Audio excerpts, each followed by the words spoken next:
It's a great pleasure for me to welcome you today to this public briefing with Michael Ignatieff, who is, as you know, the President and the Rector of the Central European University in Budapest, and we hope that it continues to be Budapest. An existential threat to one of the leading universities in Europe.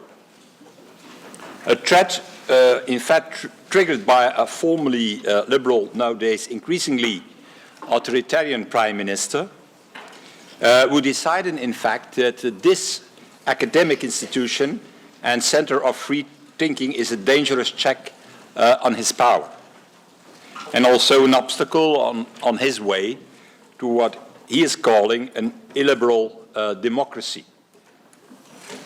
Michael Ignatieff has been leading the struggle for the preservation of CEU in Hungary. We also tens of thousands of people backing him in the streets of Budapest, and many more sending their support from all over Europe and all over the world. And it is in fact a struggle more than on the CEU for academic freedom, and also a struggle, I think, for the free thinking in Europe and in the European Union. So I'm therefore very pleased that the 5 main political groups in the European Parliament are jointly hosting this briefing and are also present today. The issue that we're concerned about is really quite simple. My job here is not to tell Europe what to do. My job, that's the competence of political figures and leaders. My job is simply to tell you what's at stake. And what's at stake is that this would be the first time since 1945 in Europe that a member state of the European Union sought to close down a free university. And that's a serious matter. It involves fundamental issues of human and European values. And I want to tell you my perspective on the legislation that's been proposed. I think the first thing to say about it is that in any democratic society where a government has an issue with a university, because universities have obligations and responsibilities to the country they're in, and any good university takes those seriously, a government will then consult with a university and take it into its confidence and say, we have a problem with this or we have a problem with that. This was not followed in the Hungarian case. Without any consultation, without any warning, without any discussion of any kind, on the 28th of March, the Hungarian government tabled in the Hungarian parliament legislation that, in our view, would make it impossible for us to operate in Hungary. And the legislation was then rapidly passed through the Hungarian parliament, signed into law by the president. We have immediately appealed its constitutionality on the grounds that there is in the Hungarian basic law very clear and explicit guarantees of academic and scientific freedom, which we believe were violated by the legislation. Let me try and describe in as concise a way as I can what the problem with the legislation is. We've been in Hungary for 25 years.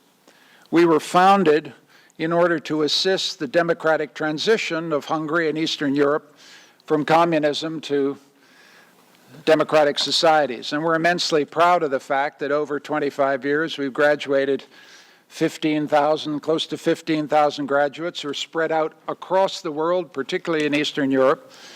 We've trained honest people who respect knowledge, who care about freedom, who care about civil inquiry, who care about democratic values. And they are at work, I suspect, in the Commission in Europe, in these Parliament buildings today. And we're immensely proud of the quiet contribution that they've made to European liberty. We are a Hungarian institution, proud of the part we've played in Hungarian academic life, and we're also an American institution. I happen to be a Canadian, but it's okay. I can work with Americans. We're like a citizen with 2 passports. We have a Hungarian identity of which we're immensely proud. We are accredited. Some of our programs are accredited in Hungary, and most of our programs are accredited in the United States. We have students from 120 countries who come to Budapest because Budapest is a wonderful city, a much respected seat of learning with an enormously important intellectual tradition of which we're proud to be a part. And they come to Budapest to get a master's and PhD degree accredited in the United States. This legislation would make it impossible to continue as we have been doing because, first of all, it would require, as a condition of operation in Hungary, a binding bilateral international agreement between the United States government and the government of Hungary ratifying our ability to practice in Hungary. Now, the problem with that, as you know, as I'm sure you're all acute scholars of the United States Constitution, is the United States government does not have jurisdiction in relation to higher education at all. We've pointed this out respectfully, but it is a problem. That is, we've been presented with an impossible demand. It's just jurisdictionally impossible. What we have said is, okay, you want a new international agreement? We could find one between the state of New York. The state of New York has jurisdiction, and it accredits our programs. And so there is a small possibility that with a new international agreement between the state of New York and the government of Hungary that guaranteed our academic freedom, let me make clear, we might be able to continue. But there's no sign from the Hungarian government that such an agreement is possible. The second requirement they have is that we have a campus in the United States. Now, they make it sound as if we're an exceptional institution in this regard, not having a campus in the United States. I should point out, as a matter of fact, that 30 American institutions operate overseas without campuses in the United States. Think of the American University in Cairo. Think of the American University in Beirut. Think of the American University in Central Asia. They don't have campuses in the United States. We have no objection in principle to having a campus, although it's a vexatious interference in our academic freedom. In other words, if I didn't have a gun pointed to my head, I might consider a campus.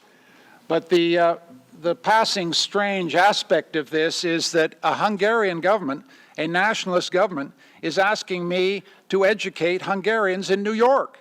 I want to educate them in Budapest. So the third element of this is in some sense the most serious problem for us. I said to you we're a university with a European identity, that is a Hungarian identity, accreditation in Hungary, but also accreditation in Middle States and New York State. What the legislation is saying is you've got to choose between those identities. You can't be both. You can stay in Hungary as a Hungarian institution under essentially the authority of the Orbán government, but you can't issue master's and PhD degrees accredited in the United States. And since people come from 120 countries to study in Budapest and then get an American degree, it's an attempt to split an institution that is not two institutions. It's one institution with two passports. They're asking us to choose between passports, and we simply refuse. It's a fundamental matter of academic freedom because if a university can't choose what degrees it offers, it doesn't have the freedom it requires in order to function properly. The final element of the legislation that is vexatious in our view is, I've just said I'm a Canadian, so I'm not an EU citizen. We have many non-EU citizens employed in our university. It is one of the freedoms of Europe that non-EU research workers have mobility guaranteed in the European acquis, and this acquis has been revoked by this legislation. Henceforward, we would have to submit work permits for all of our non-EU nationals, and we think that this will be an instrument to restrict our freedom to recruit. These are the essential elements of the problem, and in addition to that problem, there has been a discourse coming out of the Hungarian government from the Prime Minister on down that we are irregular, that we play fast and loose with the regulations. There's a whole discourse that you will hear out there which is defamatory, to be blunt. It's a defamatory attack on an institution that has been scrupulous about complying with Hungarian law, is deeply respectful of the country in which we're in, has no other desire than to remain in Hungary and contribute to Hungarian academic life, and is punctilious about its observation of all relevant Hungarian rules. Our problem is that they've just changed the rules in a unilateral form without any consultation whatever. So this is where we are, cher collègue and cher ami. Our desire is to remain in Hungarian academic life. Our desire is to contribute to Hungarian academic life. We are proud of the support we've received around the world. I sit here and every 4 minutes my BlackBerry pings and I get another letter of support from a university around the world. 650 universities and counting. 24 Nobel laureates have lent their support to us. And it's not abstract. These are Nobel laureates who've been on our campus and worked and collaborated with our researchers. But the support that has mattered most to us emotionally, morally, and politically has been the support from Hungarian higher education. One of the greatest institutions in Hungary, one of the institutions with which we feel deep pride and affinity, is the Hungarian Academy of Sciences, founded in the 1850s by a great Hungarian, Count Széchenyi. It's 500 yards from our door.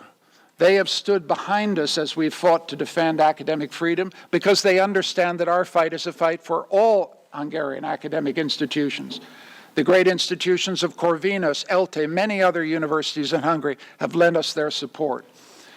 And that is one additional reason why 70,000 Hungarian citizens paraded through the streets of Budapest 6 or 7 days ago in support of academic freedom in Hungary, because they understand there's a deep and intimate connection between academic freedom and democratic freedom. And the attack upon us is an attack not on a liberal institution, I want to stress, but on a free institution. The issue here is our freedom, not our political ideology or persuasions. I don't teach liberalism at CEU, although I am a proud liberal. I teach knowledge, I teach science, I teach mathematics, I teach cognitive science, I teach medieval history, or I don't teach it, my distinguished colleagues do. We're a university, we're not a NGO, we're not a political organization, we pose no challenge whatever to the Hungarian government. Our desire, our keen desire is for me not to be in this room, not to be defending my university, but actually go back to work and do what I've been proud to do all my life as a professor and academician. And I frankly, to conclude, I need the support of Europe. I have support in Washington. I have support in Berlin. I have support in Budapest, as I've said. I've got support in Munich. It's now time to get some support in Brussels. Thank you very much.